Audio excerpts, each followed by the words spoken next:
Amen, amen, amen. Je te salue ce matin, toi mon frère, toi ma sœur, et toi qui nous regardes sur Internet, sois béni. Alléluia. Nous sommes heureux d'être là. Je le dis constamment et je le redirai encore constamment. Nous sommes heureux d'être là. C'est Jésus qui est là. Jésus est présent au milieu de nous. Alléluia. Alors, quand j'invoque le Seigneur, qu'est-ce qui se passe? Quand nous invoquons le Seigneur, quand nous glorifions son nom, quand nous disons « Tu es merveilleux », le ciel s'ouvre, c'est vrai, mais dans le chant qu'on va chanter tout à l'heure, quand j'invoque le Seigneur, quand je glorifie son nom, il me rend vainqueur de mes ennemis. Alléluia. Il me rend vainqueur de mes ennemis. Alléluia. Nous allons chanter également ce matin. J'aimerais que tu tapes des mains dans la joie. Alléluia. On va chanter.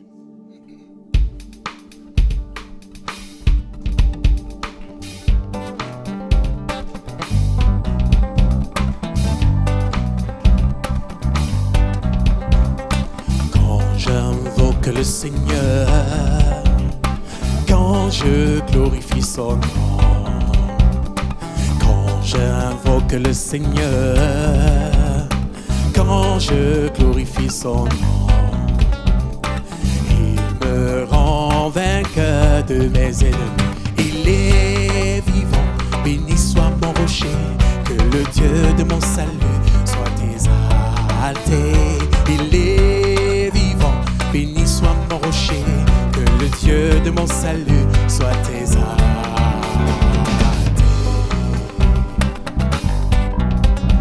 On chante encore. Quand j'invoque le Seigneur, quand j'invoque le Seigneur, quand j'invoque le Seigneur, quand je glorifie son nom, quand je glorifie son nom, quand j'invoque le Seigneur, quand j'invoque le Seigneur, quand je glorifie son nom, quand je glorifie son nom, me rend vainqueur de mes ennemis. il est vivant, béni soit mon rocher, que le Dieu de mon salut soit exalté. Il est vivant, béni soit mon rocher, que le Dieu de mon salut soit exalté. Il est vivant, béni soit mon rocher, que le Dieu de mon salut soit exalté. Il est vivant, béni soit mon rocher, que le Dieu de mon salut, que le Dieu de mon salut, que le Dieu de mon salut soit exalté. Honneur au Père, honneur au Fils, honneur à l'Esprit du Dieu Tout-Puissant. Honneur au Père, honneur au Fils, honneur à l'Esprit du Dieu Tout-Puissant. Honneur au Père. Honneur au Fils, honneur à l'Esprit du Dieu Tout-Puissant. Honneur au Père, Honneur au Père, honneur au Fils, honneur à l'Esprit du Dieu Tout-Puissant. en ton nom, Seigneur, nous sommes là, tous réunis devant toi. En ton nom, Seigneur, nous sommes là, tous réunis devant toi. En ton nom, Seigneur, nous sommes là, tous réunis devant toi. En ton nom, Seigneur, nous sommes là, tous réunis devant toi. Honneur au Père, honneur au Fils, honneur à l'Esprit du Dieu Tout-Puissant. honneur au Père, honneur au Fils, Honneur au Fils, honneur à l'Esprit du honneur au Père, honneur au Fils, honneur à l'Esprit du Dieu Tout-Puissant. Honneur au Père, honneur au Fils. honneur à l'Esprit du Dieu Tout-Puissant. Alléluia, Seigneur. Alléluia. Alléluia. Alléluia. Alléluia. Alléluia.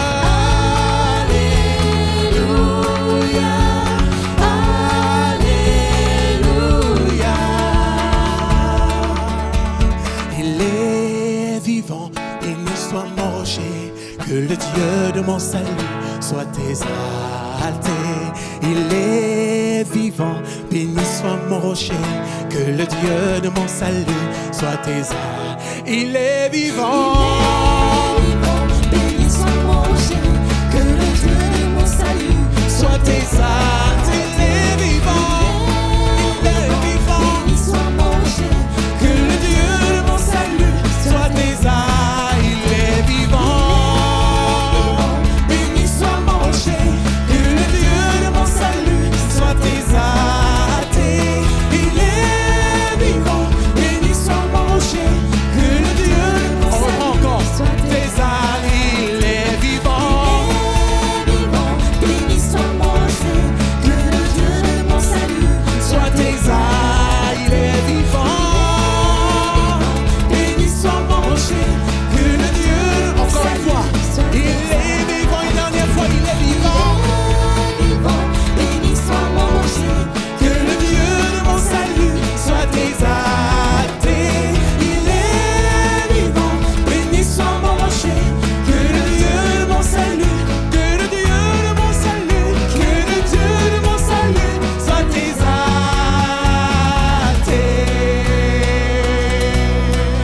Soit exalté mon roi, toi Jésus-Christ, le Rédempteur vivant, c'est toi. Il est vivant, béni soit mon rocher, que le Dieu de mon salut soit exalté. Alléluia. Tu as une raison d'acclamer, tu as une raison de bénir celui-là qui est ton rocher. Alors j'aimerais que tu chantes ce matin, nous chantions ce matin, combien Dieu est grand. Regarde ce qu'il a fait dans ta vie. Il a fait beaucoup de merveilles. Tu ne peux pas les compter. Mais combien Dieu est grand. Combien Dieu est grand. De tout mon cœur, de tout mon être, je veux te louer, je veux t'adorer.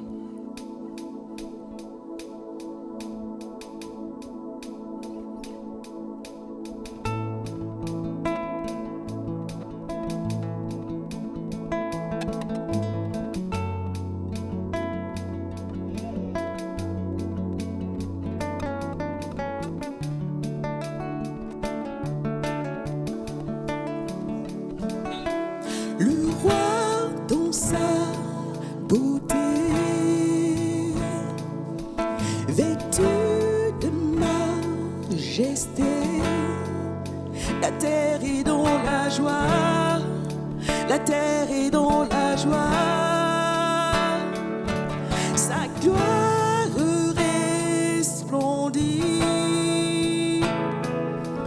l'obscurité s'enfuit au son de sa voix, au son de sa voix. Combien Dieu est grand, chantons-le. Combien Dieu est grand, et tous verront combien Dieu est grand.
grand, Seigneur. Combien tu es grand, chantons-le combien tu es grand, et tous verront combien tu es grand. Tu es grand, Seigneur. Tu es grand, Jésus. Alléluia.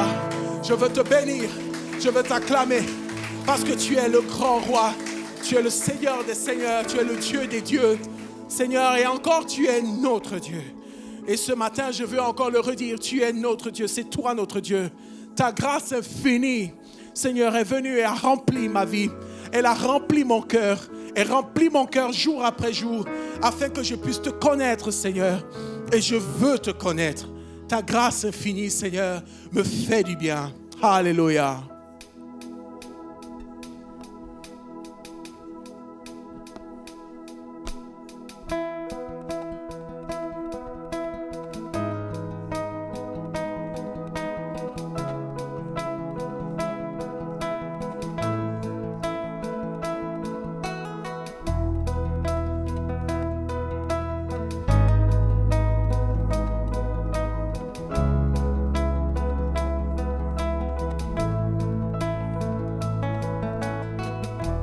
Ta grâce infinie remplit ma vie. Oui, je crois en ta parole, je t'attendrai. Approche-toi, Saint-Esprit, renouvelle-moi. Je me prosternerai, je me prosternerai et je t'adorerai.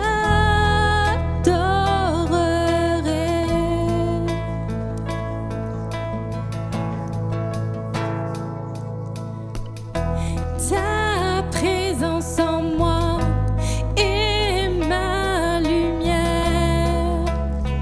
Par la force de ta parole, tu me restaures, tu me rachètes, et ton esprit me libère. Je me prosternerai, je me prosternerai et je t'adorerai.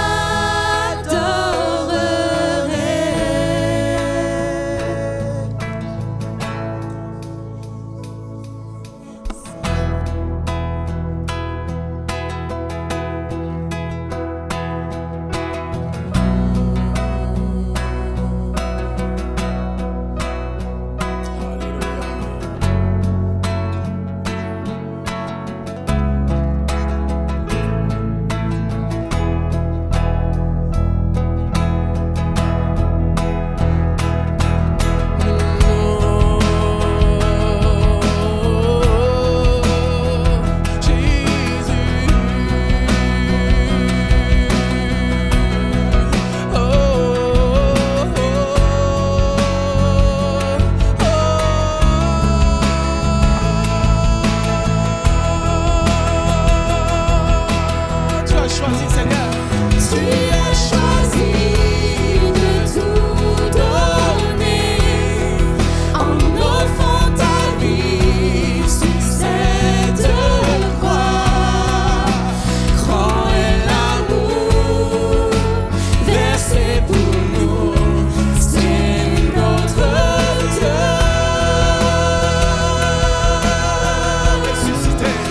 Ressuscité, oh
choisi, Seigneur.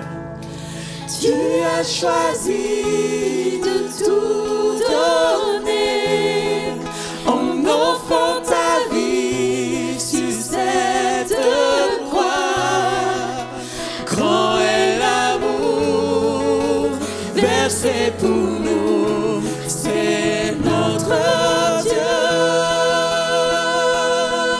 Ressuscité, Ressuscité, haut élevé, pour toujours tu es glorifié. Roi serviteur, sauveur du monde, c'est notre Dieu. Il a choisi de tout donner. Alors moi aussi, je veux tout donner. Il a choisi de donner sa vie. Alors moi aussi, je veux donner mon cœur. Alors ce matin, si tu es là, ça veut dire que tu es prêt à donner de toi. Donne-toi à Jésus-Christ ce matin. Élève ta voix et donne-lui une louange, une adoration qui lui est due. La louange de ton cœur qui provient de ton entraille, de ce que tu es exactement. Présente-toi à lui ce matin. Élève ta voix et bénis Jésus. Je veux bénir ton nom. Élevons la voix et bénissons Jésus-Christ de tout notre cœur. Tu es roi des rois. Tu es le Seigneur des seigneurs. Jésus, tu es venu pour nous. Tu t'es donné pour nous. Jésus, tu t'es donné à la croix pour l'humanité, pour ce que nous sommes. Seigneur, tu n'as pas retenu, Seigneur, cet amour. Tu ne l'as pas gardé pour toi. Seigneur, c'est vrai, tu es 3 fois saint et en toi-même, Seigneur, tu manifestes l'amour. Mais Seigneur, tu as voulu déverser ton amour sur l'homme et tu as permis que l'homme vienne au monde. C'est toi qui l'as créé parce que tu voulais déverser ton amour en lui. Tu voulais déverser ton amour sur lui, sur son cœur. Seigneur, ton amour dans sa vie. Alors je veux te dire merci. Merci pour cet amour. Un amour infini. Un amour qui t'a conduit à la croix. Un amour qui t'a poussé à renoncer à ta gloire. Un amour qui t'a poussé à renoncer même, Seigneur, à ton statut. Jésus, roi des rois. Tu es descendu, roi serviteur. Le serviteur qui s'est donné. Le serviteur qui s'est donné entièrement. Jésus, je veux te bénir. Nous venons te bénir. Nous t'adorons de tout notre cœur parce que tu es roi et tu es le roi des rois. Béni sois-tu, Seigneur. Béni sois-tu, Yahweh. Alléluia. Alléluia. Alléluia. Alléluia. Je bénis ton nom, Seigneur. Alléluia. Nous t'élevons. Amen. Amen. Je vais inviter du coup dans cet élan, je vais inviter ceux qui ont été désignés pour partager la scène, alors que tu réfléchis en même temps sur cette parole qui t'a été donnée. Mon frère, ma sœur, ce que tu vas faire aussi ce matin en prenant ce pain et ce jus de raisin, j'aimerais juste te rappeler que nous faisons ceci en mémoire de ce que Jésus-Christ a accompli. Où? À la croix. Alors, ce n'est pas une religion. Ce n'est pas une religiosité. Nous le faisons par amour. Et nous le faisons parce que c'est ce qui est le plus important. Ce qui est le plus important, ce qui fait vraiment ce qui est le gage de notre salut, c'est la mort et la résurrection de Christ. Et quand Paul va s'en rendre compte, alors que les hommes et les femmes, dans son environnement, dans son église, étaient attachés sur le flagellement de la chair par la circoncision, alors il va parler aux Galates, Galates 6, verset 14. Il va leur dire: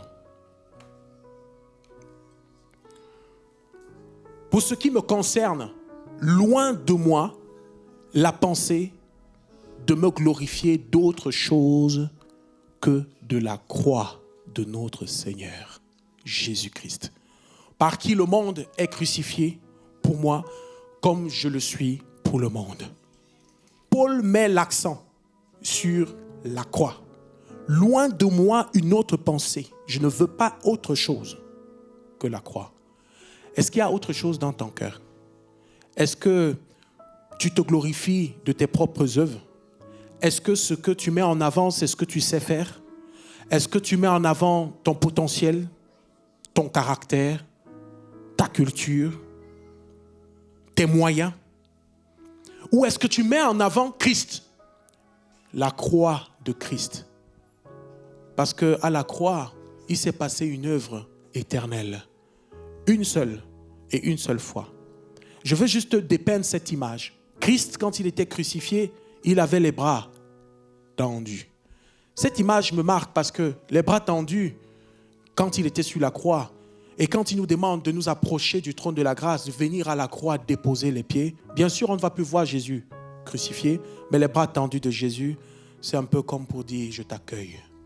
Viens dans mes bras. Viens dans mes bras. Jésus n'est plus sur la croix avec les bras tendus. Non, il est descendu. Il est mort. Il est ressuscité. Dans le ciel, les bras ne sont plus tendus sur une croix, mais ils sont tendus vers toi. Les bras de Jésus, les mains de Jésus sont tendues vers toi. Est-ce que tu veux les saisir? Ces mains possèdent des marques. Alors, peut-être pas ici, on s'en fout. Ce n'est pas le plus important. Mais ça possède des marques de la crucifixion.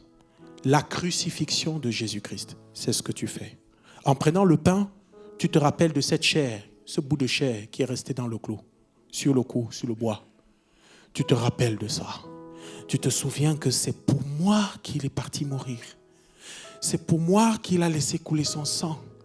Et alors je ne veux pas aller dans les bras d'une autre personne. Je ne veux pas me recroqueviller sur ce qui fait ma gloire sur cette terre parce qu'elle est éphémère. Mais ce qui compte pour moi, c'est la croix de Jésus-Christ. Je ne veux rien entendre d'autre. Je ne veux pas me glorifier d'autre chose. Je ne veux pas me glorifier parce que je suis un mari merveilleux. J'ai des meilleurs enfants du monde. Je ne veux pas me glorifier parce que je suis à Pontreau. Eh oui. Pas parce que je suis à Pontreau. Mais parce que j'ai Christ. Parce que j'ai la croix.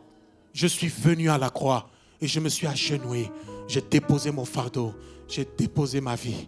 Et j'ai dit, Seigneur, prends ma vie. Et je veux prendre ta main. Je veux la saisir.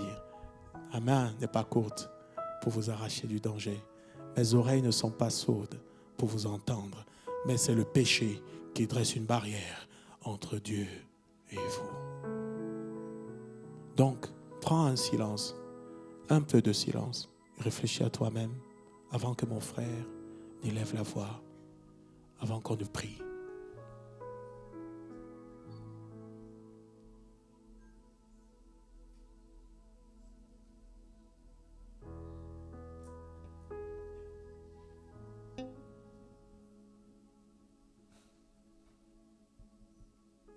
Seigneur, ce matin, apprends-nous ce que c'est réellement le sang qui coule de la croix. Les puissances et les autorités ont tremblé, ont reculé, parce qu'elles savaient qu'elles avaient perdu. Mais Seigneur, maintenant, l'impact que ça a sur nos vies, l'impact spirituel, l'impact physique, l'impact moral, Seigneur, nous ne voulons pas négliger cela, en sachant qu'à la croix, Seigneur, nous sommes une nouvelle création. Les maladies ont été guéries. Les puissances ont reculé. Elles n'ont plus accès. Seigneur, donne-nous de comprendre cette autorité spirituelle qui est le sang qui coule, qui nous pardonne, qui nous purifie. Ce corps qui a été meurtri, qui nous guérit de nos maladies. Seigneur, c'est une puissance, c'est une autorité qui vient s'établir. Et Seigneur, que ce matin, je puisse comprendre, nous puissions comprendre cette réalité. Amen. Amen. Nous allons chanter ce chant. Nous avons un Dieu de gloire, car tu es Dieu au-dessus de toute la terre. Alléluia.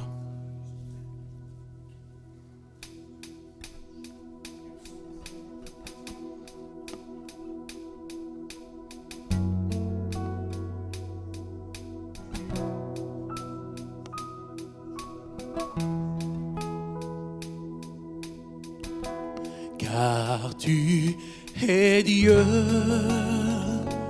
au-dessus de la terre. Tu établis ton trône dans les cieux. Car tu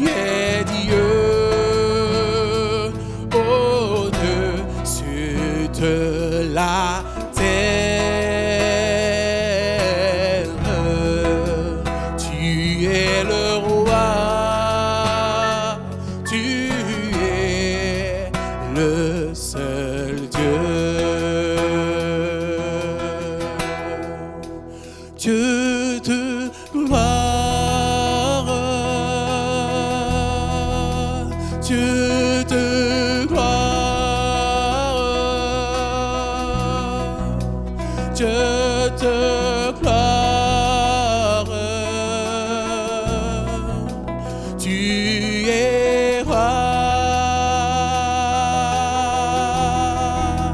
Dieu de gloire. Dieu de gloire. Dieu de gloire. Tu es roi. Car tu es Dieu. Car tu es Dieu. Au-dessus de la terre, tu établis ton trône dans les cieux, car tu es Dieu, car tu es Dieu. Au-dessus de la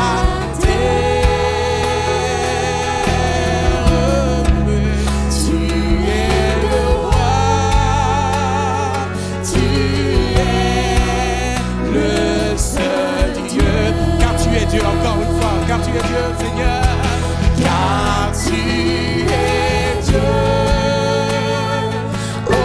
au-dessus de la terre, tu établis ton trône dans les cieux. Car tu es Dieu, au-dessus de la terre. Tu es le roi, tu es le seul Dieu. Dieu de gloire. Dieu de gloire. Dieu de gloire.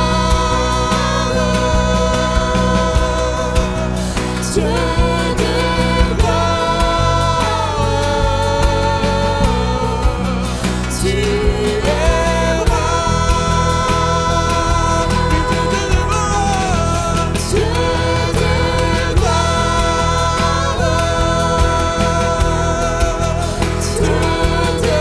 gloire. Dieu de gloire. Dieu de gloire. Tu es roi. Dieu de gloire. Dieu de gloire. Dieu de gloire. Entends le cri dans le cœur, Jésus. Dieu de gloire. Tu es roi, Seigneur. Tu es roi. Dieu de gloire, Dieu de gloire. Dieu de gloire. Dieu de gloire. Dieu de gloire.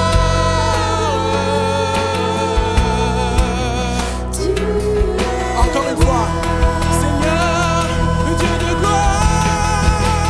Dieu de gloire. Dieu de gloire.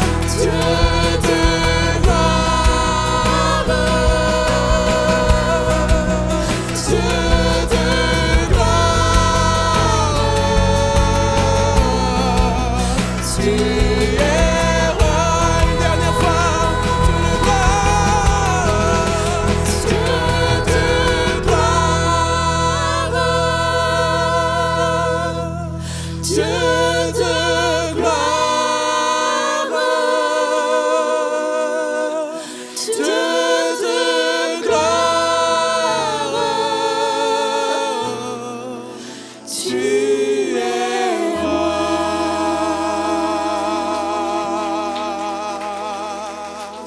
Alléluia. Tu es le roi des rois. Tu es roi des rois. car tu es Dieu au-dessus de toute la terre. Tu établis ton trône. Ton trône dans nos vies vient ébranler nos convictions. Ton trône dans nos vies vient répandre, Seigneur, autour de nos vies un dôme, Seigneur, de protection. Père, pour nous arracher du danger, comme la Bible dit, l'ange de l'Éternel campe autour de ceux qui le craignent et les arrache du danger. Alors, Seigneur Jésus-Christ, tu es le Dieu qui nous protège. Tu es le Dieu qui veille sur nos vies. Seigneur, tu es établi d'âge en âge. Tu es l'ancien des jours. Seigneur, nous te disons merci et nous te louons de tout notre cœur. Nous voulons t'élever encore, Jésus-Christ. Tu es le Dieu de gloire. Tu es le Dieu de gloire. Alléluia. Bonjour à tous. On n'a pas beaucoup de monde ce matin. Vous êtes là ce matin? Amen. Je vais être un peu triste parce que j'ai pas réfléchi hier soir. On était au match de notre fille et je me donnais un peu trop de la voix. Donc si vous sentez que ma voix quitte de temps en temps, ne vous inquiétez pas, tout va bien. Je suis triste là, franchement. Ça. Priez pour moi parce que moi si j'ai pas de voix, ça va être compliqué. Mais que le Seigneur m'aide pour ces moments qu'on va passer ensemble. Un grand merci pour la louange. Amen. Vous en avez profité ou pas? Ou vous êtes venus faire du tourisme ce matin? Oh. Un jour, on va vous filmer l'auditoire, je vous assure, et on va passer la vidéo là. Vous allez voir. Ça fait drôle vu d'ici parfois. Profitez de ces temps dans la louange pour être dans la présence du Seigneur. N'attendez pas que l'ange Gabriel vienne vous taper l'épaule pour une nouvelle révélation. Elle est déjà là, la révélation. On la chante, on la prêche et on la vit. Amen. Alléluia. Le Seigneur est là ce matin. On va voir comment le Seigneur conduit les choses. Mais j'aimerais dire aux anciens qui se tiennent prêts, qu'ils n'aillent pas trop loin. Pasteur Gérard est devant. Si le Seigneur conduit pour un temps d'appel. Et je pense que ça s'y prête, mais ça c'est mon idée à moi, avec le message de ce matin. Seigneur, merci pour ta parole, merci parce qu'elle est la vérité. Seigneur, nous ne sommes pas réunis de façon religieuse ici. Nous sommes là parce que tu es le vrai, le vivant, le juste et le seul vrai Dieu. Et nous élevons la bannière de Jésus-Christ dans cette maison. Nous l'élevons dans nos cœurs et dans nos vies. Et nous la prêchons maintenant ce matin, Seigneur, à ton peuple et à ceux qui se joignent à ton peuple. Te prions qu'au nom de Jésus, ta parole agisse, que le Saint-Esprit révèle, illumine les yeux de nos cœurs et nous aide à comprendre, à saisir, Seigneur. Nous lions tout esprit méchant, tout esprit qui viendrait apporter la confusion, le trouble, au nom de Jésus. Nous lions toute tristesse, toute peur, toute crainte, toute mort dans le nom de Jésus de Nazareth. Nous prenons autorité sur tout esprit méchant ce matin dans le nom de Jésus. Et libérons tous ceux qui sont là ce matin et qui luttent contre toutes sortes de choses qui veulent les retenir en arrière, leur faire du mal et les détruire. Nous proclamons que la victoire est en Christ et en Christ seul. Au nom de Jésus, nous prions maintenant. Amen. Amen. Alléluia. J'espère que vous êtes prêts et que vous avez pris vos couverts avec vous parce que ça va être encore un bon repas ce matin. Même meilleur que celui que vous allez manger après. Il y en a qui sourient, se disent non, il ne sait pas ce qu'on va manger à midi. Hein. Mais quand même, celui-là, il a un impact éternel. Il a un impact jusque dans la vie éternelle. Alléluia. On a commencé il y a quelques semaines à cheminer avec le Seigneur encore au travers des 7 déclarations de Jésus, les 7 déclarations je suis, où il exprime, où il expose, où il démontre qui il est et les différentes facettes de sa personne, de son ministère. On n'a plus besoin, entre guillemets, de vous convaincre en vous disant que Jésus est plus qu'un homme, qu'il est plus qu'un prophète, puisqu'il est le Fils de Dieu.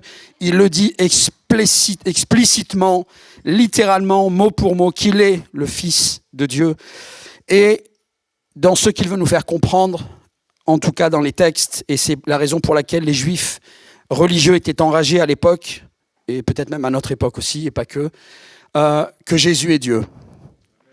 Alors ce sont des choses qui ne sont pas accessibles à notre esprit, à notre petit esprit humain, parce que ce sont des choses qui dépassent notre entendement, notre intelligence, mais qui peuvent avoir un écho si nous sommes de ces brebis.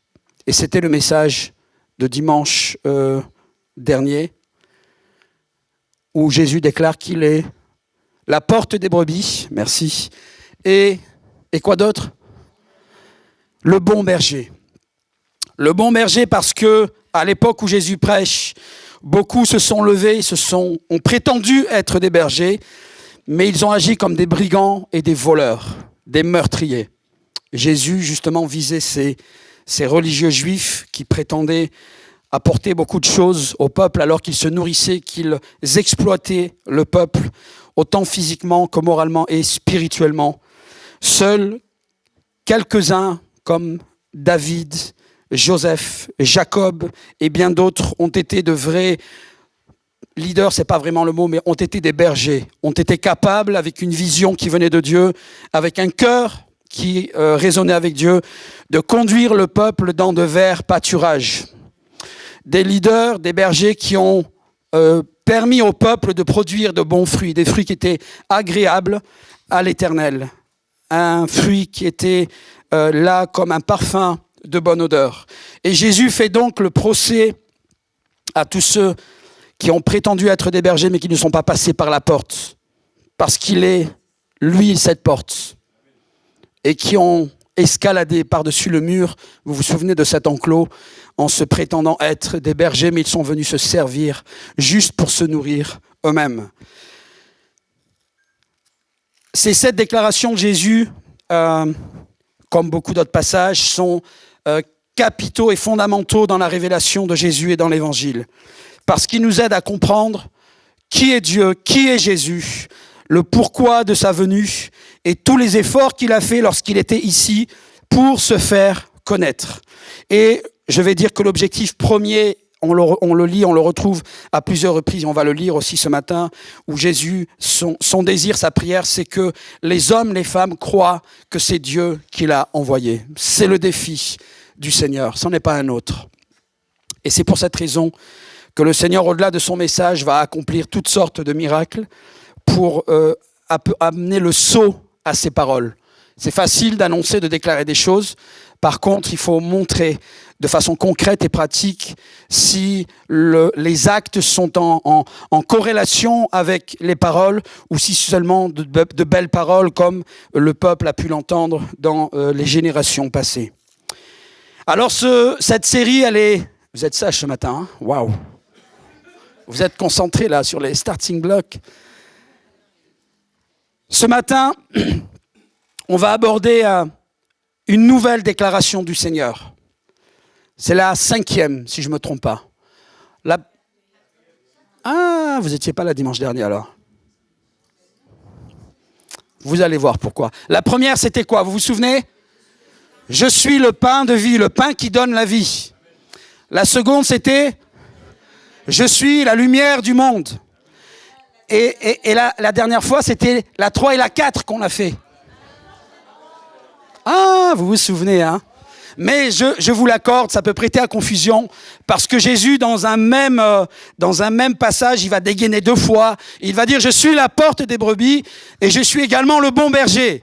Et ça tombait sous le sens de développer les deux en même temps, parce qu'on comprend mieux, et vous vous souvenez des illustrations avec l'enclos, Jésus est cette porte, la porte des brebis. Il nous est parlé du gardien dans la parabole qu'il exprime. Et le gardien est Dieu, mais en même temps, le gardien, c'est lui, puisqu'il est la porte. Vous êtes d'accord? Il est cette porte. C'est lui le filtre. Il est la porte des brebis, celui qui laisse aller, entrer et sortir et qui va protéger des bêtes féroces, qui va protéger les brebis.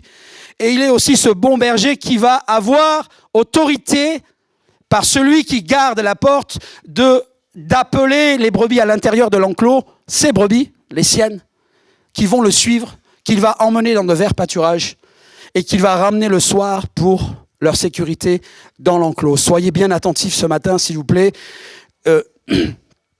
Vous recevrez, vous comprendrez, vous serez bénis si vous êtes attentifs et si vous venez prendre votre part.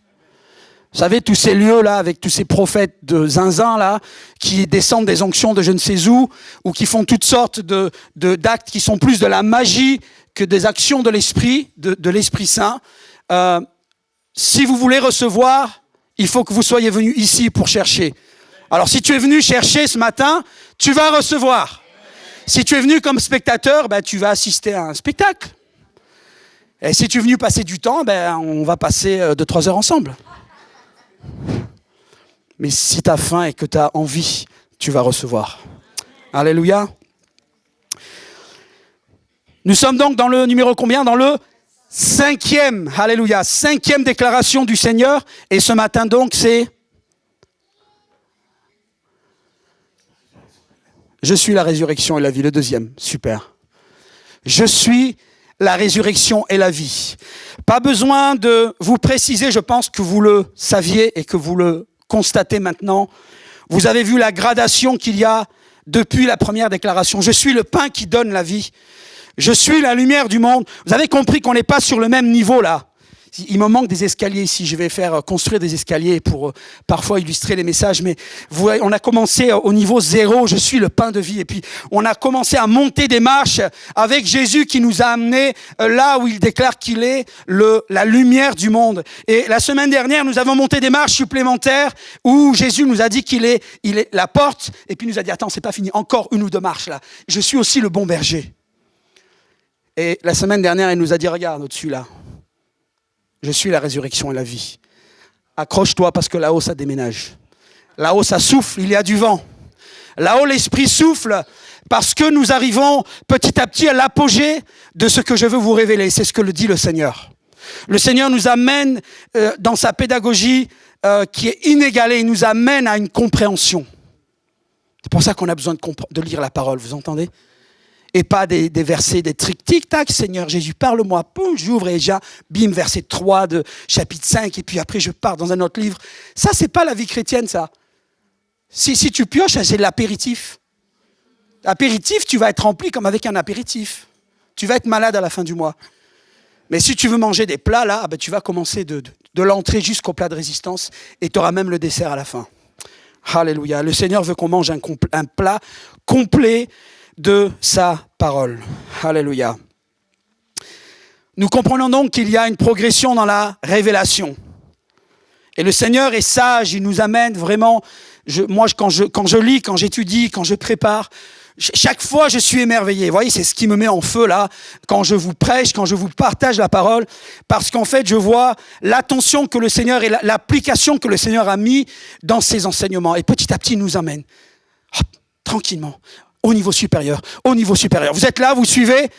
Ne vous perdez pas, vous allez rester en bas des marches. Montez, il faut qu'on monte ensemble. Alléluia. Et ce matin, donc, il nous conduit dans une déclaration qui est comme un peu, on va dire, l'apothéose.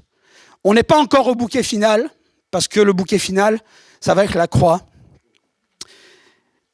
Mais quand vous analysez, quand vous observez la chronologie de ces événements, la chronologie des déclarations du Seigneur et la pertinence de ces déclarations, il nous amène vers vraiment un point culminant qui va être la croix. Et ça, c'est merveilleux, c'est magnifique.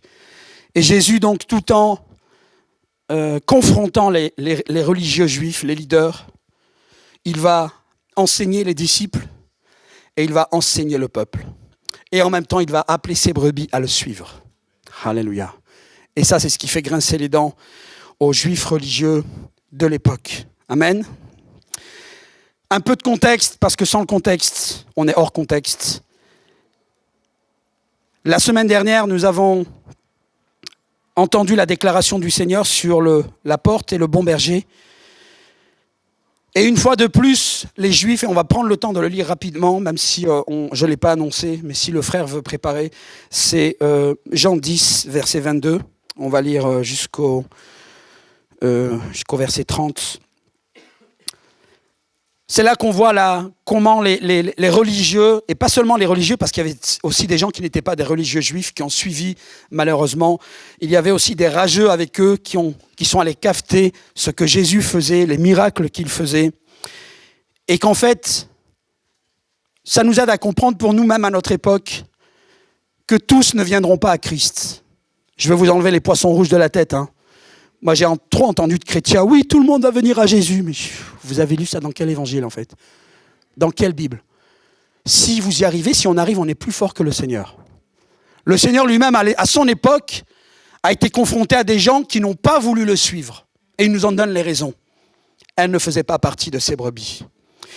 Et donc, après les déclarations de Jésus concernant la porte des brebis, le bon berger, alors qu'il a distribué quelques gifles à ceux qui étaient là, eh bien, dans leur rage, ils vont encore confronter le Seigneur. Et on lit donc Jean 10, 22. Le moment vint où l'on célébrait à Jérusalem la fête de la consécration. C'est la fête de Hanouka, l'équivalent. On va revenir sur les fêtes, mais je ne peux pas faire ça pendant les développements parce qu'il y aurait beaucoup trop de choses. Mais le fait que nous sommes en plein dans la célébration des fêtes de l'Éternel, ce n'est pas un hasard. Le Seigneur sait pourquoi il a fait ces déclarations et à quel moment et dans quel lieu il les fait. Parce qu'il y a une cohérence, il y a un objectif, il y a une pédagogie. Et c'est à force d'études et de lecture qu'on comprend où le Seigneur veut nous emmener. C'était l'hiver, verset 23. Jésus allait et venait dans la cour du temple. Encore une fois, vous entendez là? Écoutez-moi. Vous avez entendu les autres fois aussi, il était encore déjà dans le temple. Jésus va enseigner au cœur de la foi. Je vais dire au cœur de la religion. Là où les hommes, les femmes se retrouvent, au temple, tout comme certains se trouvent dans les églises, dans les synagogues ou dans les mosquées, Jésus vient confronter là, en plein milieu, dans le lieu sacré, entre guillemets. Et c'est là qu'il enseigne. Jésus donc allait et venait dans la cour du temple, dans la galerie de Salomon. Alors on fit un cercle autour de lui et on interpella. Vous vous rendez compte là le truc? On a fait un cercle, on l'a encerclé. On l'a bloqué en fait. J'imagine les religieux se faire des signes et passe derrière. Derrière. Et hop, ils l'ont encerclé. Ils ont piégé le Seigneur. Et ils l'ont confronté. Combien de temps nous tiendras-tu encore en haleine? Si tu es le Messie, dis-le-nous clairement. Ils ont fait tout ça pour confronter le Seigneur sur une question à laquelle le Seigneur avait déjà répondu oui ou non. Et là, ils ont dû se dire, certains dans la foule, en écoutant, ils disent, mais ils sont sérieux les gars, ça fait combien de fois que Jésus, il le dit? Ça fait combien de fois, combien de miracles il a fait et où il a dit qu'on ne croit pas? Et une fois de plus, là, on vient faire tout ce cinéma à bloquer Jésus et à lui dire, combien de temps nous tiendras-tu en haleine? Mais il n'a jamais tenu qui que ce soit en haleine, Jésus. Il a été clair dans son message. Le problème, c'est que les gens n'ont pas reçu son message. Verset 25, « Je vous l'ai déjà dit, leur répondit Jésus, mais vous ne croyez pas. » Et vous comprenez, frères et sœurs, c'est que c'est quelque chose, nous, je veux dire, sortez ça de votre tête. On n'est pas là pour faire de la compétition. Ou les catholiques qui disent, ouais, moi j'ai converti des gens qui viennent de l'islam. Les musulmans, ouais, moi j'ai converti 30. Et l'autre, il a converti. Mais c'est quoi, c'est un marché? Mais Jésus, il n'en a rien à faire de ça. C'est pas notre rôle. On n'est pas appelés, nous, à faire des adeptes ou à faire du chiffre. On s'en fiche. Ce que nous, on veut, c'est trouver ceux qui vont entendre la voix du berger et reconnaître la voix du berger. Alléluia. C'est-à-dire les brebis. Celles qui lui appartiennent. Les autres, elles n'entendront pas. Enfin, elles vont entendre, mais elles ne vont pas suivre. Elles ne vont pas reconnaître la voix du maître. Certainement qu'elles ont un autre maître, mais pas le même. Pourtant, vous avez vu les actes que j'accomplis au nom de mon Père. On comprend donc que la place des actes, les actions, les miracles de Jésus avait aussi un objectif pédagogique, c'est-à-dire d'ouvrir les yeux, d'ouvrir les cœurs. Mais vous ne croyez pas. Pourquoi? Et il va leur faire la réponse. Parce que vous ne faites pas partie de mes brebis. Ça, c'est choquant. Hein? Ah, ils ont dû marronner, ils ont dû rager, se dire, mais on aimerait, mais on ne peut pas parce qu'on ne fait pas partie de ces brebis. Alors moi, je n'ai pas toutes les réponses. Je ne sais pas ce qui fait qu'une personne va être une brebis ou pas du Seigneur. Mais toujours est-il, et je pense, et ça c'est mon hypothèse, que très certainement l'inclinaison du cœur fait que la personne peut être une brebis ou pas du Seigneur. Et l'incrédulité, et je pense le pire obstacle à être une brebis du Seigneur. Parce que celui qui, même s'il est dans le péché, aime les choses saines, les choses bonnes et qui fait la différence entre le bien et le mal, lorsqu'il entend la voix du maître, ça tombe sous le sens qui dit oui, ça fait écho avec mon cœur, je vais suivre ce berger parce que ça sent les bonnes choses, les choses saines, les choses saintes. Et son discours, ses paroles vont nous attirer. Et on va le suivre. C'est ce qui s'est passé pour nous avec le Seigneur.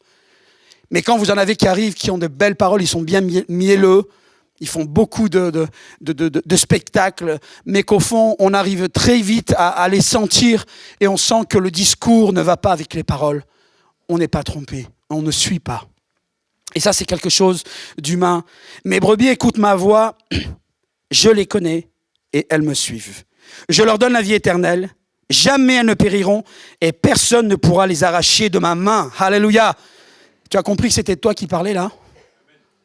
Il y a un amen et demi. Hein. Les autres, vous n'êtes pas les brebis alors. Hein. Vous êtes des brebis du Seigneur ou pas ? Amen.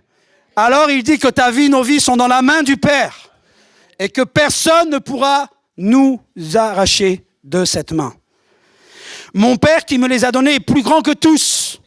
Et il leur dit au passage que vous tous. Et là, ils commencent à grincer des dents. Ils ne sont pas contents.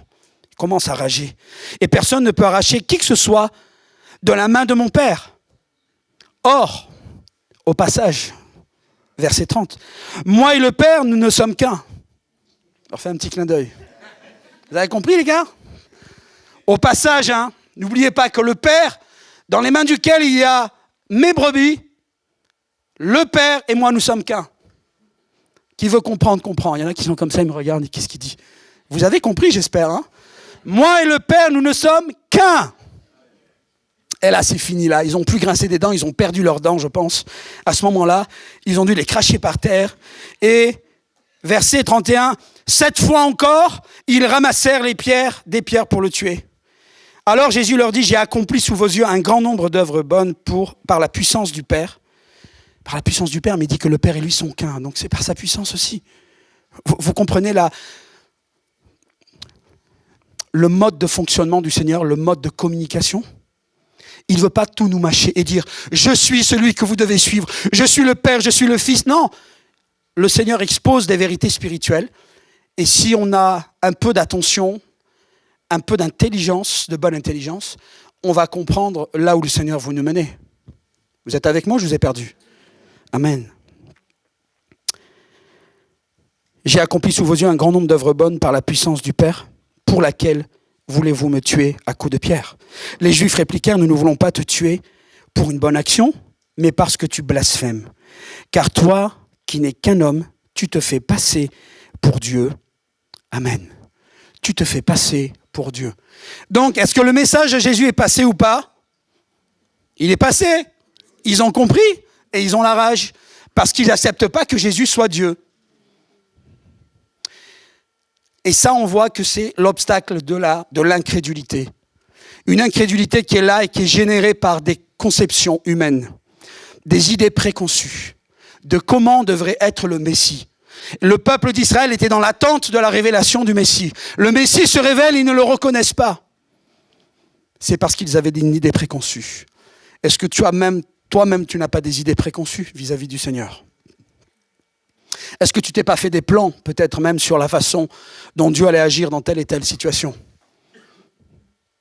Dans ton mariage, dans ta vie de tous les jours, dans toutes les décisions qui touchent à ta vie et touchent les membres de ta famille. Que le Seigneur nous aide. Vous êtes toujours là ? Ça, c'était l'intro. Maintenant, on y va. Je suis sérieux, hein ? Allez, on y va. Chapitre 11 maintenant, donc, on rentre dans le vif du sujet, mais il fallait qu'on place du contexte. Chapitre 11 de Jean, dans le village de Béthanie, vivaient 2 sœurs, Marthe et Marie, ainsi que leur frère Lazare. Nous sommes là, une petite parenthèse, dans un contexte particulier, vous allez voir, d'obsèques, de funérailles en Orient, mais aussi à un niveau plus élevé. Nous sommes dans une époque de l'année, on a parlé des fêtes de l'Éternel, ou une autre fête très célèbre qui est la fête majeure en Israël, c'est la fête de Pessah, la fête de Pâques. Et donc nous sommes à l'approche de la fête de Pâques et c'est l'époque dans laquelle les Juifs installés dans toutes les contrées voisines, et pas seulement les Juifs, commençaient à affluer vers Jérusalem pour un temps de purification. Pourquoi ce détail? Pour vous dire qu'en fait, il y avait énormément de monde là, dans la contrée, et ce n'est pas innocent. Le message de Jésus n'est pas innocent, il n'arrive pas à ce moment-là, comme ça, par hasard et pour rien. Verset 2, on continue de chapitre 11. Marie était cette femme qui, après avoir répandu une huile parfumée sur les pieds du Seigneur, les lui essuya avec ses cheveux. Lazare, son frère, tomba malade. Les deux sœurs envoyèrent donc quelqu'un à Jésus pour lui faire dire: Seigneur, ton ami est malade. Toutes les phrases sont importantes, hein, frères et sœurs. Seigneur, ton ami est malade. Quand Jésus apprit la nouvelle, il dit: cette maladie n'aboutira pas à la mort, elle servira à glorifier Dieu, elle sera une occasion pour faire apparaître la gloire du Fils de Dieu. Donc Jésus a un plan. Le Seigneur n'est jamais en retard, il a toujours un coup d'avance, au moins un coup d'avance, si ce n'est pas plusieurs. Donc là, si nous tendons l'oreille, si nous sommes attentifs, on va comprendre ce que Jésus avait derrière la tête, comme on dit. Or, Jésus était très attaché à Marthe, et à sa sœur, et à Lazare. Donc c'était des amis proches, intimes. Après avoir appris qu'il était malade, il resta encore 2 jours à l'endroit où il se trouvait. Puis il dit à ses disciples: retournons en Judée. Maître, lui dirent-ils, il n'y a pas si longtemps, ceux de la Judée voulaient te tuer à coups de pierre. Et maintenant, tu veux retourner là-bas? N'y a-t-il pas 12 heures dans une journée, répondit Jésus, si l'on marche pendant qu'il fait jour, on ne bute, parce que j'ai mis des annotations, on ne bute pas contre les obstacles parce qu'on voit clair. Mais si l'on marche de nuit, on trébuche parce qu'il n'y a pas de lumière. Jésus faisait allusion au temps, en fait, qu'il y a un temps pour toute chose, et que le temps, en tout cas, pour partir en Judée, était venu. Et il ne le dit pas comme ça par hasard, c'est sous la direction de l'Esprit Saint. Verset 11, après avoir dit cela, il ajouta: notre ami Lazare s'est endormi, je vais aller le réveiller. Sur quoi les disciples lui dirent: Seigneur, s'il dort, il est en voie de guérison. En fait, Jésus voulait dire que Lazare était mort, mais les disciples avaient compris qu'il parlait du sommeil ordinaire. Alors, il leur dit clairement: Lazare est mort, et je suis heureux à cause de vous de ne pas avoir été là à ce moment-là, car cela contribuera à votre foi. Mais maintenant, allons auprès de lui. Thomas, surnommé le jumeau, dit alors aux disciples, soyez bien attentifs, allons-y nous aussi pour mourir avec lui. Lui, je pense qu'il était un peu à côté. On a toujours dans les groupes, il y a toujours un comme ça qui... Qu'est-ce qu'il dit? T'es hors sujet là. Viens avec nous, arrête de parler. Verset 17, à son arrivée, Jésus apprit qu'on avait enseveli Lazare depuis 4 jours déjà. Béthanie était à moins de 3 kilomètres de Jérusalem. Petit détail au passage qui est important. Aussi, beaucoup de gens étaient-ils venus chez Marthe et Marie pour leur présenter leurs condoléances à l'occasion de la mort de leur frère. Alléluia, on continue. Quand Marthe apprit que Jésus approchait du village, elle alla à sa rencontre. Là, maintenant, je vous demande un petit effort, frères et sœurs. Pour certains, ça sera un exercice facile, pour d'autres, un peu moins. Mais essayez d'imaginer et de vous mettre dans le contexte. Moi, quand je lis la parole, j'essaye d'être un peu comme un enfant et je me transporte dans la situation qui est citée. D'accord? Dans l'histoire. C'est de cette manière que vous allez vraiment prendre un maximum d'éléments et un maximum d'impact. Parce que là, on vit quelque chose d'intense. Alors, on est assis, confortable, tranquille, il fait bon. Il y en a qui commencent à s'endormir. Il y en a, leur ventre commence à rugir de faim. Et en fait, vous avez juste envie, c'est de partir. Mais ne partez pas parce que c'est là le bon temps qu'on va passer dans la parole de Dieu et dans ce qui va vous bénir. Restez bien attentifs. Marthe dit à Jésus: Seigneur, si tu avais été ici, mon frère ne serait pas mort, mais je sais que maintenant encore, tout ce que tu demanderas à Dieu, il te l'accordera. Ton frère reviendra à la vie, lui dit Jésus. Je sais bien, répondit Marthe, qu'il reviendra à la vie, au dernier jour, lors de la résurrection des morts. Je suis la résurrection et la vie, lui dit Jésus. Alléluia. Là, ça commence à chauffer. Là, Jésus il a mis la vitesse 2, 3, 4, et là, il faut le suivre. Comprenez qu'il n'y a pas que Marthe qui est en train de parler à Jésus.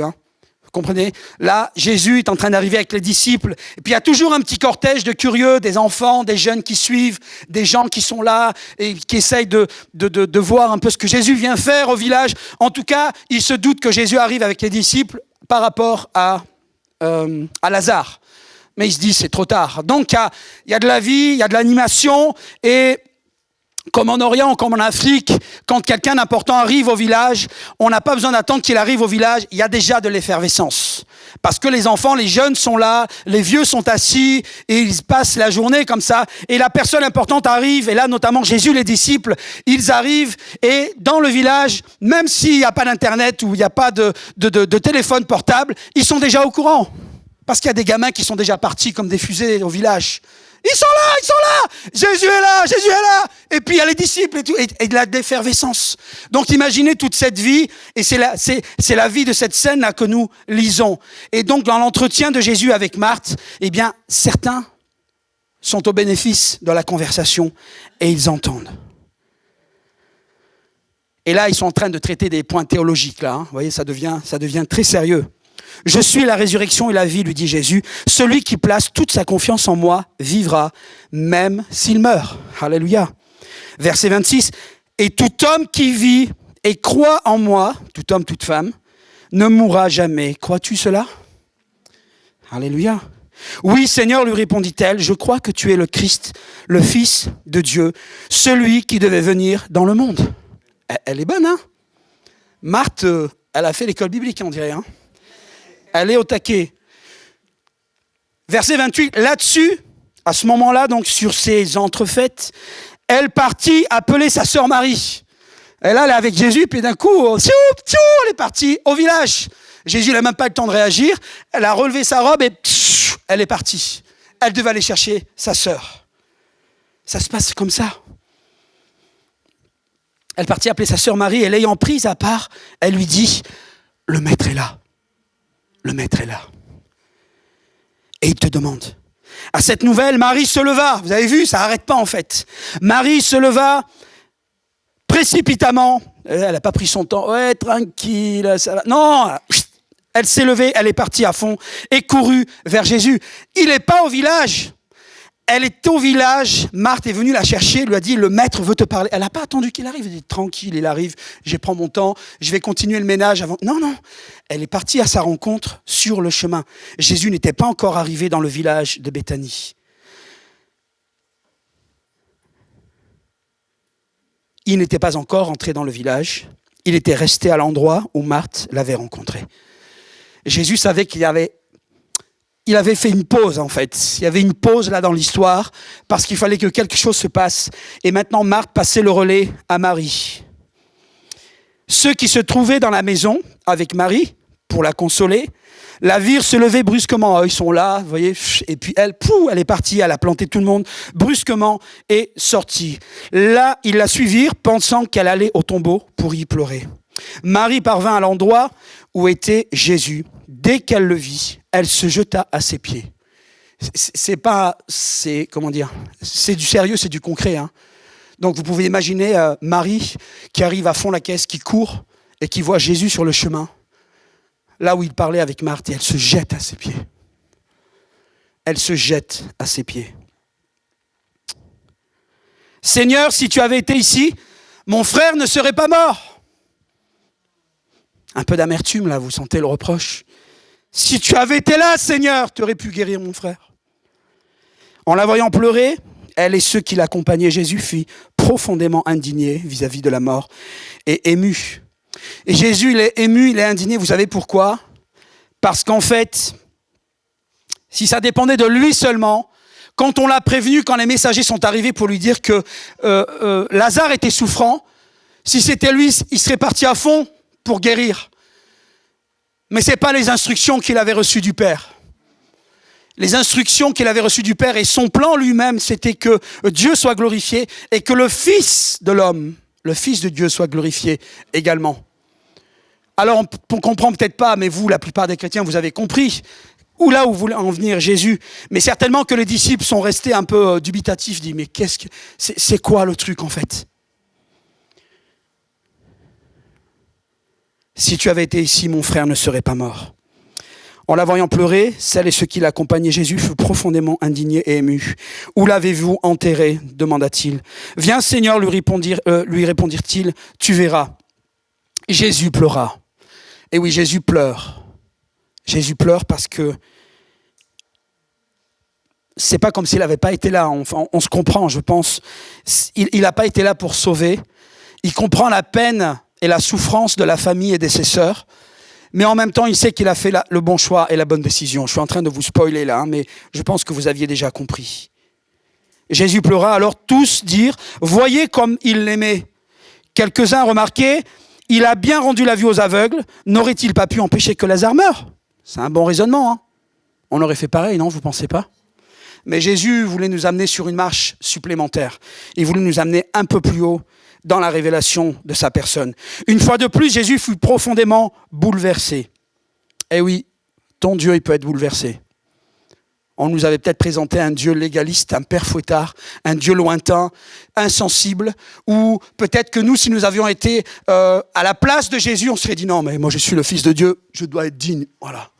Pas de tristesse, pas d'émotion, pas de larmes dans mes yeux, rien. Limite, vous voyez, quelque chose de très formel. Non, le Seigneur a pleuré. Le Seigneur a été ému de compassion. Comprenez que Dieu, ce n'est pas le Dieu des religions. C'est le Dieu vivant et vrai qui est proche de nous, qui connaît nos souffrances. Il connaît tes souffrances, tu m'entends? Tu es venu ici ce matin, tu t'es mis dans ton coin, tu as juste pleuré sur tes problèmes et sur tes soucis, en mettant le Dieu loin, très loin, parce que tu te dis Dieu est saint et Dieu en a marre de moi et je ne vais pas revenir encore avec mes problèmes. Et des semaines, des mois, des années après, j'en suis toujours au même point. Mais Jésus pleura, Jésus fut profondément ému, bouleversé. Ton Dieu, notre Dieu, n'est pas le Dieu qu'on nous a présenté ou le Dieu qu'on s'est imaginé.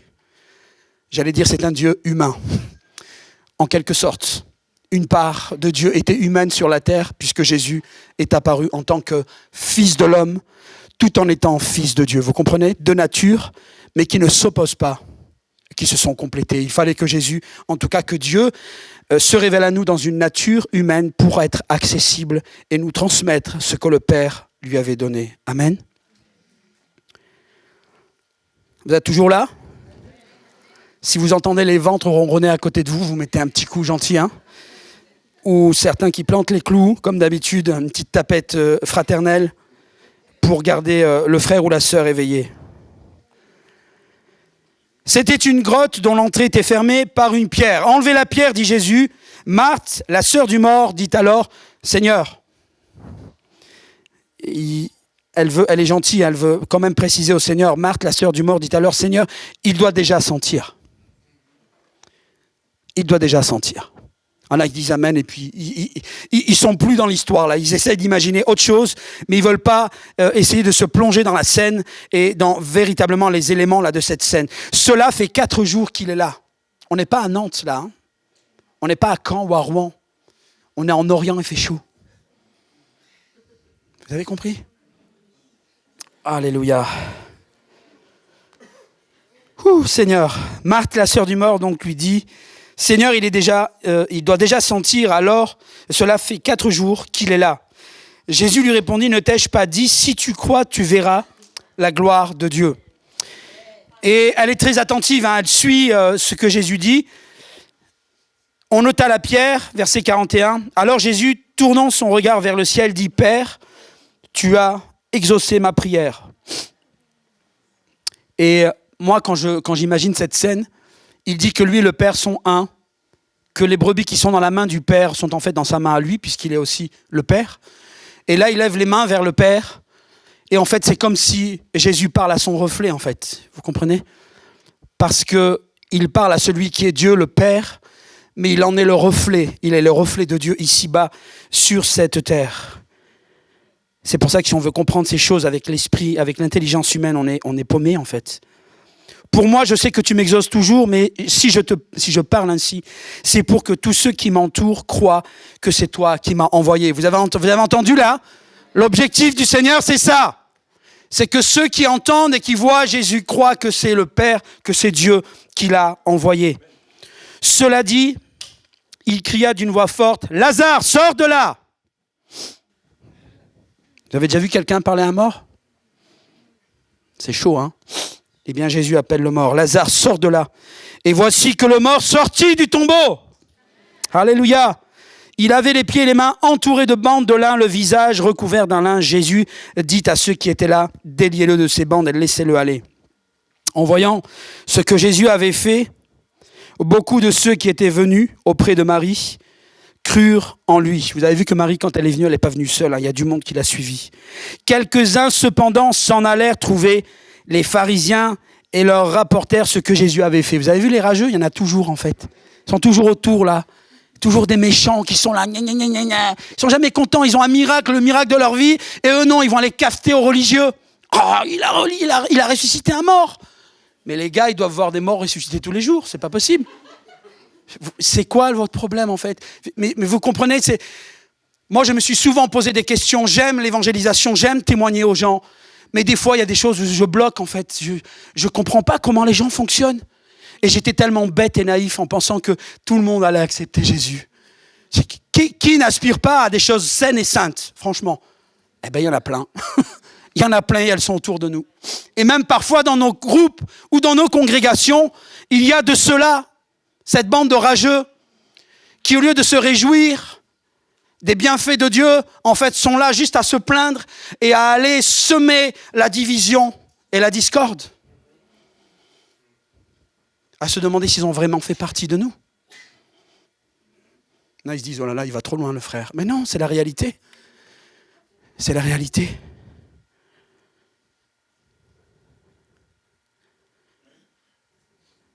Alors les chefs des prêtres et les pharisiens convoquèrent le grand conseil. Ça, c'est le pompon, là. Qu'allons-nous faire, disait-il? Là, les religieux juifs sont réunis ensemble. Cet homme accomplit trop de signes miraculeux. Et non, on n'est pas dans un sketch. C'est la vérité. Cet homme accomplit trop de signes miraculeux. Mais écoutez bien, soyez avec moi. On se connecte au message de la semaine dernière. Vous vous rappelez, là, quand Jésus il confronte les religieux, il leur dit « Je suis le bon berger. Tous ceux qui sont passés par-dessus, ce sont des voleurs et des brigands. » Mais Jésus ne mâche pas ses mots. Il va direct, il va droit au but. Ces gens-là, ce sont des mercenaires. En fait, Jésus dit on reconnaît l'arbre aux fruits qu'il porte. Les racines de ces hommes-là ne sont pas en Dieu, en fait. Ils sont dans quelque chose qui ressemble à Dieu. Ils prétendent être des serviteurs de Dieu, mais ils sont tout sauf ça, puisqu'ils sont outrés et outragés des miracles que Jésus accomplissait. Et pour eux, c'est devenu un problème. Il accomplit trop de signes miraculeux. Et regardez où était leur intérêt. Si nous le laissons faire de la sorte, tout le monde va croire en lui. Je vais dire un mot qui n'est pas gentil, mais je vais le dire calmement. C'est une bande de tordus, en fait. C'est une bande de tordus.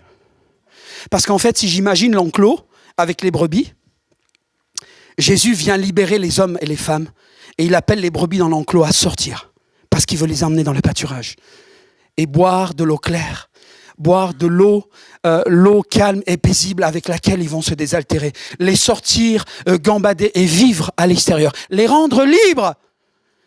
Mais ces hommes-là, ils voulaient que les brebis restent là dans l'enclos et je vais être vulgaire, à crever.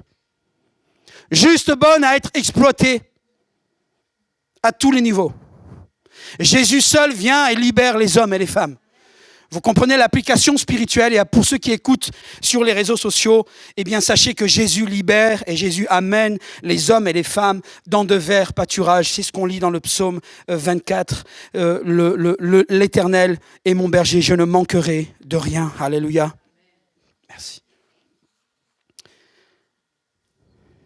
Vous êtes toujours là, hein? Cet homme accomplit trop de signes miraculeux. Si nous le laissons faire de la sorte, tout le monde va croire en lui. Alors les Romains viendront et détruiront notre temple et notre nation. L'un d'eux, appelé Caïphe, qui était grand prêtre cette année-là, parce que c'est un rôle qui tourne. Vous n'y entendez rien, leur dit-il. Vous ne voyez pas qu'il est de notre intérêt, écoutez bien, qu'un seul homme meure pour le peuple, pour que la nation ne disparaisse pas tout entière. Or, ce qu'il disait ne venait pas de lui, mais il était grand prêtre cette année-là, et c'est en cette qualité qu'il déclara sous l'inspiration de Dieu, pas selon lui, qu'il fallait que Jésus meure pour son peuple, les Juifs. Et ce n'était pas seulement pour son peuple qu'il devait mourir. C'était aussi pour rassembler tous les enfants de Dieu dispersés à travers le monde et les réunir en un seul peuple. Amen. Un seul troupeau. Vous vous souvenez la semaine dernière? Ça, c'est l'objectif du Seigneur. Alléluia. C'était bon, hein? On prend le dessert maintenant? Alléluia. Enfin, le dessert. C'est le deuxième, la deuxième phase. On peut venir sur le slide, si c'est possible. Le suivant. On ne va pas trop s'étendre sur cette parole. Jésus a pris la nouvelle concernant Lazare et il dit cette maladie n'aboutira pas à la mort. Comment est-ce qu'un homme peut prédire si une maladie va aller à la mort ou pas? Si ce n'est par révélation ou parce que dans son essence, dans sa nature, il sait. Et Jésus, dans sa nature, puisqu'il est parfaitement homme, parfaitement Dieu, il sait. Cette situation servira à glorifier Dieu. Elle sera une occasion pour faire apparaître la gloire du Fils de Dieu. Alléluia. Vous êtes toujours là? On peut passer au suivant. Jésus donc n'est pas pris au dépourvu.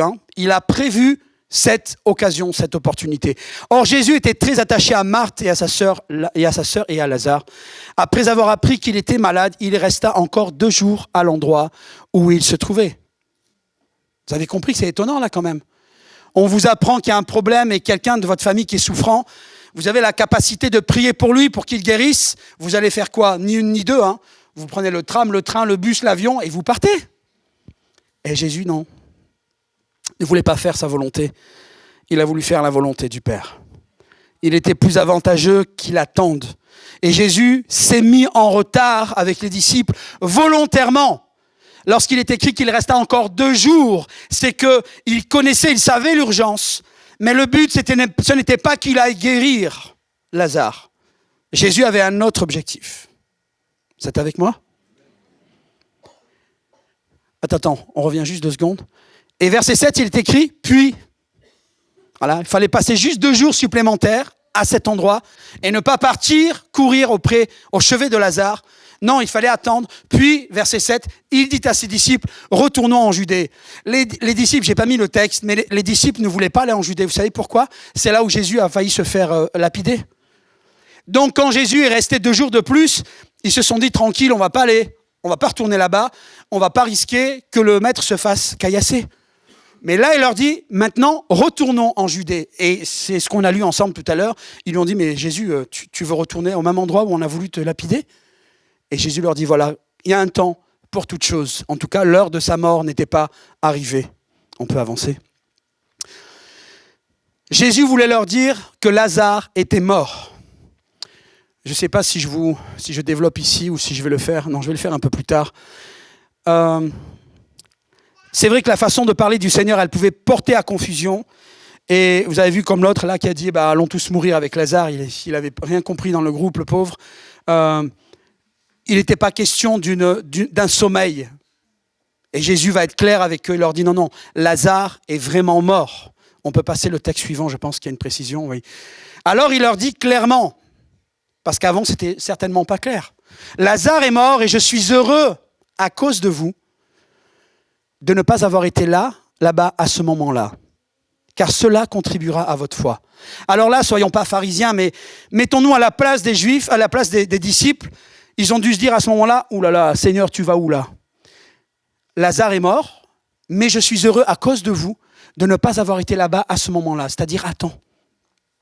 Et donc, on comprend, nous, à notre époque, que Jésus avait fait, pas tout mis en scène, mais avait fait en sorte de ne pas être dans les temps, de ne pas être à l'heure chez Lazare pour prier pour lui, pour qu'il guérisse.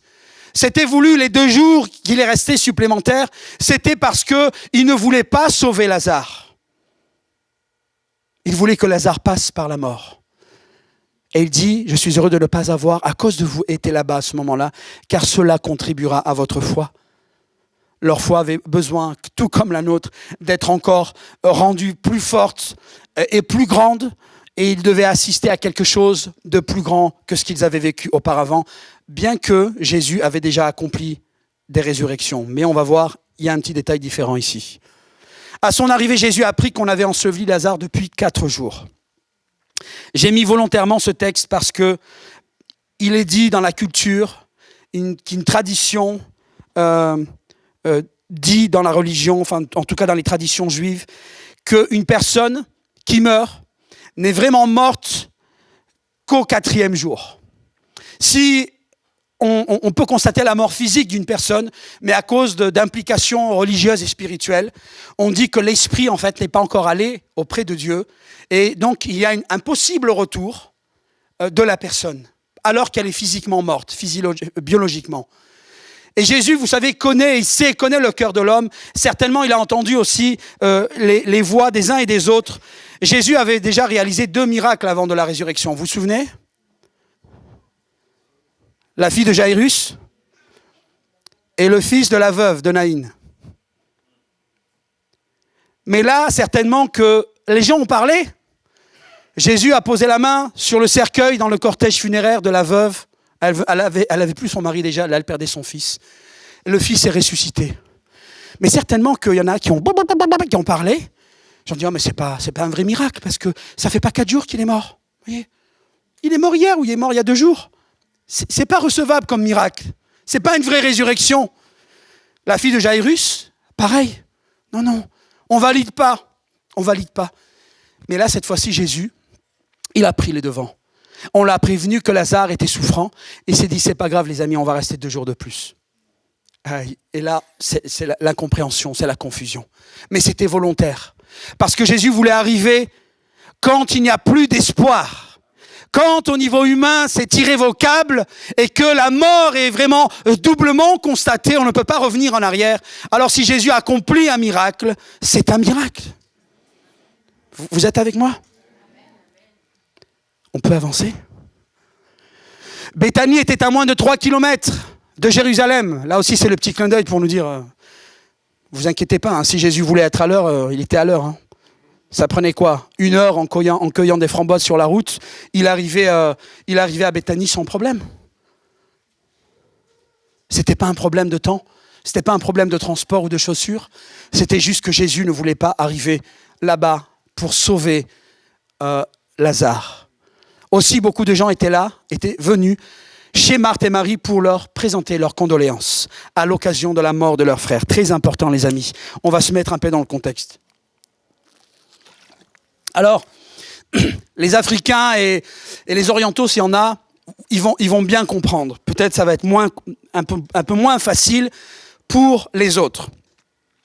Ici, quand quelqu'un meurt, bon, le souci premier, c'est entre guillemets, de se débarrasser de toute cette démarche, procédure, le plus rapidement possible. Bon, il y a une certaine célébration, et puis c'est terminé. En Orient, c'est 1 semaine. 1 semaine, les funérailles, les obsèques. Pendant 1 semaine, la famille, les proches des proches, la famille de la famille de la famille. Tout le monde arrive de tout le pays pour venir consoler les défunts. Enfin, en tout cas, ceux qui ont perdu quelqu'un dans leur famille. Et dans ce contexte-là, en plus en Orient, il y avait des gens même qu'on payait. Ce sont des pleureurs ou des pleureuses. Des gens, c'est leur métier, ils sont là pour se lamenter, pour pleurer. Alors vous imaginez le contexte. Jésus arrive là pour consoler cette famille et puis aussi pour accomplir le miracle qu'il avait à accomplir. Mais avant le miracle, il doit affronter tout ce tralala culturel. Vous comprenez ?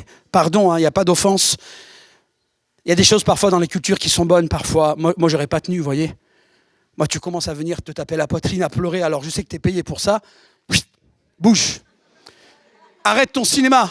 Tu veux pleurer, tu pleures. Sinon, tu bouges. Et mais non, et il se lamentait. 7 jours, vous vous rendez compte ? 7 jours. Je serai comme le frère, j'ai plus de cheveux sur la tête. 7 jours à entendre des pleureurs et des pleureuses.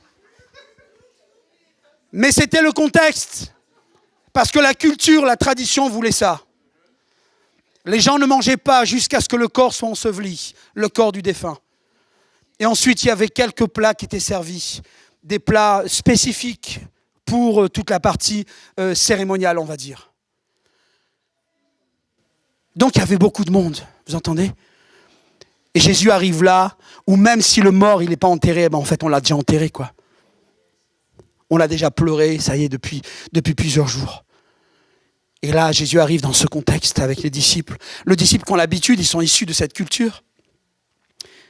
Mais ils se disent, comment est-ce que le maître va faire maintenant? Et le maître va commencer à s'entretenir avec Marie. On peut avancer. Marthe dit à Jésus, Seigneur, si tu avais été ici, mon frère ne serait pas mort. Et on peut imaginer Jésus qui lui dit, mais en fait, ma fille, j'ai tout fait pour ne pas être à l'heure. C'est volontaire. Je ne voulais pas être ici à l'heure. Je ne voulais pas guérir Lazare. Bien sûr, moi, j'aurais voulu, mais les instructions que j'ai reçues du Père sont différentes. Parce qu'il y avait un plus grand miracle à accomplir que de venir guérir Lazare. Ce miracle, c'était de venir apporter la vie là où la mort avait déjà frappé. Et en plus, depuis 4 jours. Alléluia. Mais je sais que maintenant encore, tout ce que tu demanderas à Dieu, il te l'accordera. Marthe, elle est théologiquement, elle sait où elle va. Hein. Elle connaît sa Bible, elle a peut-être fait des études bibliques, ou elle va à l'étude biblique de son église. En tout cas, elle est en phase, elle sait où elle va. On peut avancer? Ton frère ressuscitera, lui dit Jésus. Et vous allez voir la réponse. Je sais bien, répondit Marthe. Écoutez bien, c'est super important, c'est capital maintenant. Je sais bien, répondit Marthe, qu'il reviendra à la vie au dernier jour, lors de la résurrection, et je pense que j'ai oublié des morts, j'ai dû me tromper quand j'ai fait le copier-coller, au dernier jour, lors de la résurrection des morts. On peut peut-être avancer avant que je développe. Moi, je suis la résurrection et la vie, lui dit Jésus. Celui qui place toute sa confiance en moi vivra, même s'il meurt. Et quiconque vit et croit en moi ne mourra jamais. Crois-tu cela? C'est la question à cette femme. On peut revenir juste un peu, s'il te plaît? Un slide avant. Les mots ont vraiment leur importance. Jésus lui dit, ton frère ressuscitera. Alors comme théologiquement elle est assise, elle sait où elle va, Marthe. Elle lui dit, bien sûr, je sais bien, Jésus. Il va revenir à la vie au dernier jour, lors de la résurrection des morts. Donc là, on est dans la fin des temps, dans l'eschatologie. Mais Jésus essaye de lui faire passer un autre message que celui-là. Et Jésus lui dit, oui, tu as raison, mais je ne te parle pas de la résurrection des morts seulement. Je te parle de maintenant. Il n'est pas question du jour dernier, du jugement final où tous les hommes et les femmes comparaîtront devant Dieu. Non, je te parle de maintenant. Je ne te parle pas de la résurrection. Et quand Jésus utilise ce terme, au slide suivant, merci. Quand il dit, moi je suis la résurrection et la vie, il y a comme s'il il amplifiait la vie avec la résurrection. On a l'impression qu'il dit 2 fois la même chose. Mais non, Jésus parle de la vie ici-bas maintenant. Et il parle de la vie en général, de la vie éternelle. Mais il parle de ce temps où tous les hommes et les femmes comparaîtront devant Dieu. Qui est le juste juge et qui jugera les hommes et les femmes, les vivants et les morts? Non, arrêtez là, vous êtes chrétien, vous savez déjà. Répondez-moi classique. C'est Dieu, on est d'accord? Il y a des amis internautes là, ils ne connaissent pas Jésus encore. Seul Dieu est juge, juste juge des hommes et des femmes. Vous êtes d'accord? Et Jésus leur dit à eux dans ce contexte juif, je suis moi la résurrection et la vie. Ça veut dire maintenant vous êtes avec moi ici, je suis la vie. C'est pas j'apporte la vie, je suis la vie. C'est dans son essence, Jésus est la vie. Et je suis la résurrection. Ça veut dire je suis celui aussi qui serait plus tard, lorsque les morts comparaîtront devant Dieu, les hommes et les femmes, je serai la résurrection. Je suis la résurrection et la vie. C'est moi qui serai là comme juste juge devant les hommes et les femmes et qui ramènerai ceux qui sont appelés à revivre, qui les amènerai à la vie. Vous comprenez cette notion et cette différence? Je suis la résurrection et la vie. La résurrection touchait les temps à venir, l'au-delà. Et Jésus, par ce miracle, il va accomplir un miracle ici-bas, de façon temporelle, au moment où il parle. Quiconque croit en moi, vit et croit en moi, ne mourra jamais. Est-ce que quelqu'un est dans le doute ce matin? Je ne vous demande pas de lever vos mains. Mais Jésus pose la question, elle a encore d'actualité. Hein. Quiconque vit et croit en moi. Si tu vis ce matin, si tu es là, c'est que tu vis, sinon tu ne pourrais pas être là. Donc si tu vis et tu crois en lui, tu ne mourras jamais. Et Jésus te pose la question, tout comme à Marthe, crois-tu cela? Une simple confession peut changer ton destin, peut changer ta vie, ici-bas sur cette terre. Et plusieurs l'ont expérimenté ici. Amen, on peut avancer. Quelques-uns remarquaient, il a bien rendu la vue à l'aveugle, n'aurait-il pas pu empêcher que Lazare meure? Très bonne remarque.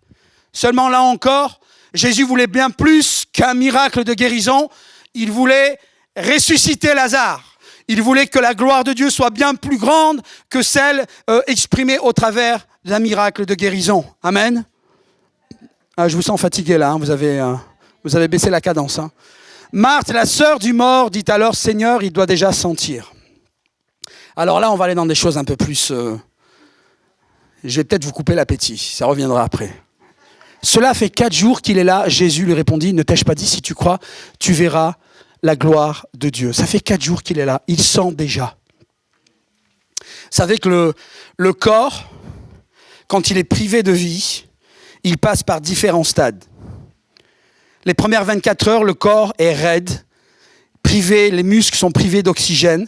Donc le corps est tout raide, tous les muscles sont raidis. On a l'impression d'avoir affaire à une planche. Et après ces 24 heures-là, le corps commence à redevenir mou et les bactéries commencent leur travail. Après 24 heures. Pas 72, hein, 24 heures. Donc quand Marie a dit, il sent déjà, il sent déjà. Il y avait même des invités qui étaient là certainement. Et des petits asticots qui étaient là certainement en train de faire leur travail. On est en Orient, il fait chaud. Il n'y a pas la clim dans le tombeau. Hein. Il sent déjà. On est humain, on peut avoir une vision peut-être des miracles que Jésus a accomplis. On ne sait pas combien de temps, depuis combien de temps était mort le fils de la veuve de Naïn ou la fille de Jairus. Bon, la fille de Jairus, c'était là. Je pense que son corps était même encore chaud. Certainement. Donc là, on se dit, ok, le miracle est acceptable, selon nous. On valide.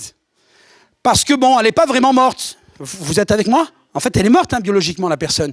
Mais il y a toujours, on est prêt à croire à un retour possible en arrière. Mais là, les amis, c'est 4 jours. C'est 4 jours. Le corps est rentré en décomposition. Ça sent. Il y a des asticots qui sont là. Donc, même dans leur plus grande folie, personne n'aurait un espoir de quoi que ce soit ou d'une situation de retour avec Lazare. C'était fini. C'est pour ça que Marie vient avec Marthe, avec un peu d'amertume en disant « Si tu avais été là, mon frère ne serait pas mort. Lazare ne serait pas mort. » Maintenant, non seulement il est mort, mais ça fait 4 jours. C'est fini. Et Jésus va s'adresser aux morts. Et c'est cela qu'on a besoin de comprendre, c'est que Jésus n'a pas apporté la vie, il est la vie. Il est véritablement la résurrection et la vie. Celui qui va ressusciter les morts au dernier jour, mais il est aussi la vie. C'est son essence, c'est sa nature. Et c'est par cette même autorité de ce qu'il est, Dieu, qu'il peut ordonner aux morts de sortir du tombeau. Et le mort va sortir et va se tenir debout. Malgré l'odeur et malgré des organes, des tissus, des muscles qui étaient en état de décomposition. Je ne sais pas si on réalise, frères et sœurs. Le Seigneur est allé au-delà dans sa puissance de tout ce que l'entendement humain peut accepter. On peut continuer. On atteint donc la pierre, alors Jésus, tournant son regard vers le ciel, dit « Père, tu as exaucé ma prière et je t'en remercie. Pour moi, je sais que tu m'exauces toujours. Mais si je parle ainsi, c'est pour que tous ceux qui m'entourent croient que c'est toi qui m'as envoyé. » On pourrait terminer le message là-dessus. Il n'y a pas d'autre objectif dans le cœur du Seigneur. Et vous avez vu, c'est tout simple. Et pour les amis internautes, on se pose tellement de questions, on essaye d'accomplir tellement d'œuvres pour gagner le salut, pour gagner Dieu. Le Seigneur Jésus dit simplement que si tu crois, tu seras sauvé et tu verras la gloire de Dieu. Si à ce moment-là, tu crois et tu confesses que Jésus est celui que Dieu a envoyé, alors un processus surnaturel commence dans ta vie. Un processus de changement, de transformation commence dans ta vie et fait de toi une nouvelle créature. Alléluia. Et tu es sauvé. À ce moment-là, tu commences à rentrer dans le salut. Je ne sais pas s'il y a d'autres slides derrière, je pense que non. Et voilà, de toute façon, on était arrivé à la fin. Alors, j'aimerais qu'on prenne rapidement quelques minutes pour prier. Peut-être si quelqu'un peut venir au clavier. Si le groupe veut remonter, il monte. À vous de voir. Mais je pense que déjà, le clavier, ça sera bien. Et j'aimerais qu'on prenne quelques minutes pour prier.